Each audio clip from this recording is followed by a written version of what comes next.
I could record it and then make it to the bloodline. He's not gonna make it. Got him. Avey Tare. Tate, the geologist. Come on, Tate. I can't see him. Yeah, I don't care. So what?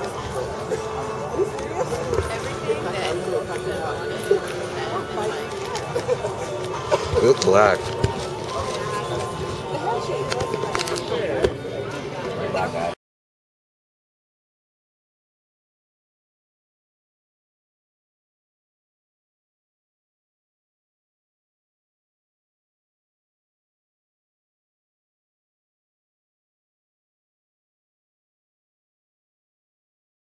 Have to worry about, like, people just accept it, like, there is a narrative, it's your emotions, it's your choices as a band that made it, but it doesn't have to be like Tommy or a rock opera where you're telling a story from start to finish to be considered like a decent record. So we just decided to apply that thought to making a film, and that's where the visual album came from.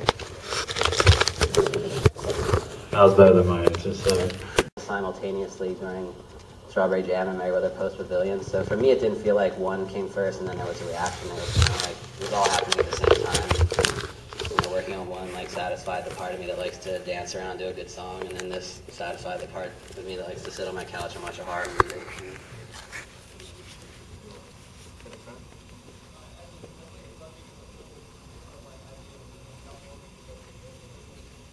4 years.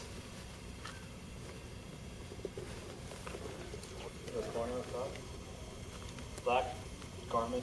Sorry we keep forgetting to repeat the questions. I hope you people in the back aren't getting a really lame Right experience. corner, right there. Yep.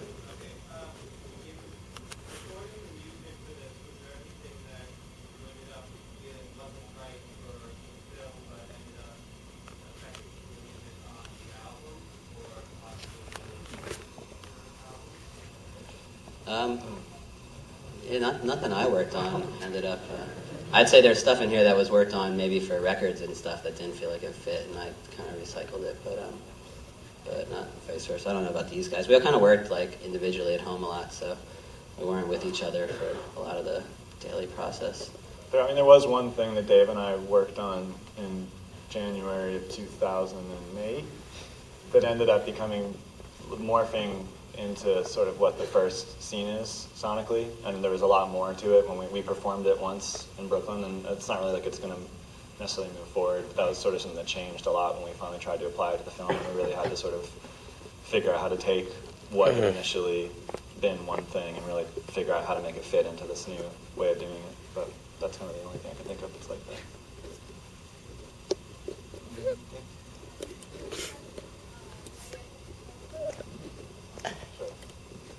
Yeah, Good, I'd why like not? to. We had a lot of. The question was, are we going to make another film? And this one took a while. I don't know if we'll jump right back into it. At least us. I'm sure Danny wants to keep going. I mean, to me, like doing this film and I like the Guggenheim thing that I don't know if you guys know that we just did. I feel like they've kind of opened up like this idea, like a way of realizing other ways of applying kind of like our energies into things that aren't necessarily just about being on a stage and performing like in a concert context. So I think it's more just that it like opens up like what seems possible, if that makes sense. What was that? Along with the movie? It's just really difficult. I mean, you probably need a couple tractor trailers for the instruments. Like, there's different instrumentation on every song, and the sync points are kind of so specific. You know, that wasn't done live. It wasn't like we were watching the film when we were in the studio, and when it like cut, we like triggered a sound. And to do that live, I think we probably have to have like, I don't even know how people do it. You know, I guess you have like an in-ear monitor or something, and it's sort of like boop, boop, and like counts down to like when you do something. And I just don't think that'd be fun to play a show that way.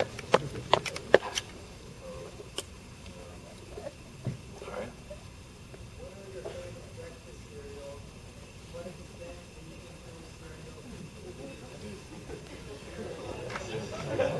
Well, we did just add cereal to our rider recently for shows. Maybe that did affect something. I don't know. I like pretty boring cereals nowadays, like Special K.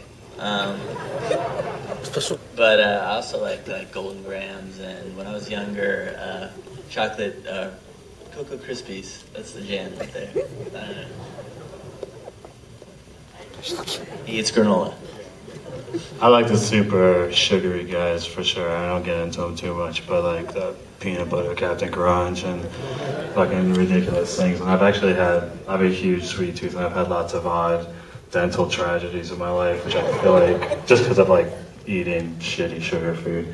So I think to an extent I definitely equate like the sweetness and those delights as being also equating with the pain, as far as being like, like I have this guy's needle in my mouth. So that I think is kind of a good metaphor for the odd logic of the sensations in the movie. Actually, since he's not here, we can tell you now that Noah only eats cereal. That's actually all he eats.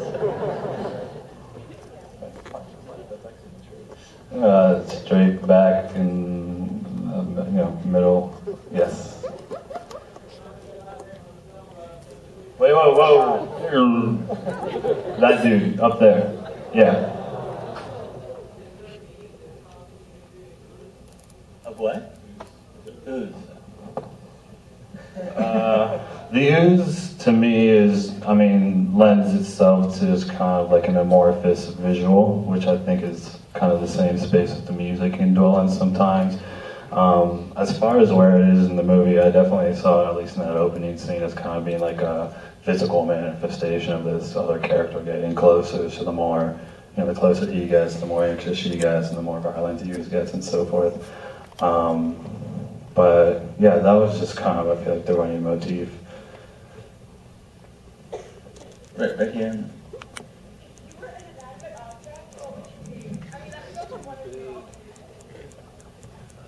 I can't answer that. I'd be butter. Is that what it is? I think that's a great invention. I love butter. Against the wall. Yeah. You're looking around? I know, what the hell? No, not you. Yeah, but you were getting ready, the guy. Oh, sorry.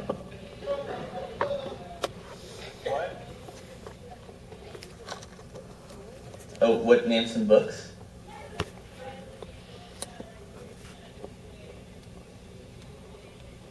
I'm a terribly read person, I'm embarrassed to say, so no. I like a book called The Manuscript Found in Saragossa, and it's also a really, really good movie called The Saragossa Manuscript. It's a Polish movie from the 60s. It's worth checking out. In the back, up against the door, you just, yep, that's you.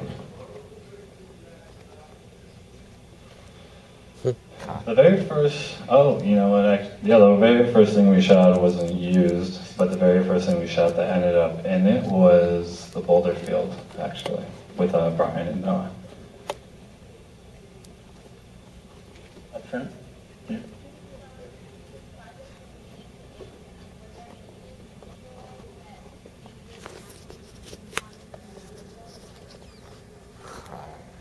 She's asking if there are things that we wanted to have that didn't happen, or vice versa. For sure. I mean, the nature of the project was